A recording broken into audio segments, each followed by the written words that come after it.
How to download Lemon8 app. Let's get started. Launch your Play Store or App Store. The process is similar for Android and iOS device. Now at the very top you'll see the search box. Over there type in the app name Lemon8 and then search for it. With that, app will appear. After app appears, at the right corner of it you'll see the option of get or install, or also you might find this kind of icon. You just have to click on that. With that, download process will start.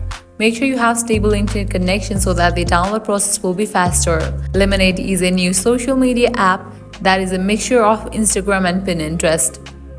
It allows you to compose text, edit photos and videos with ease. You'll find a whole library of intuitive templates, stickers, filters and fonts for your photos and videos. Once completion of this download process, you can launch it, sign up for your account and use this app. So this way you can easily download Lemon8 app. At the end, if you guys find this video helpful, don't forget to like, share and subscribe to our channel. Thanks for watching.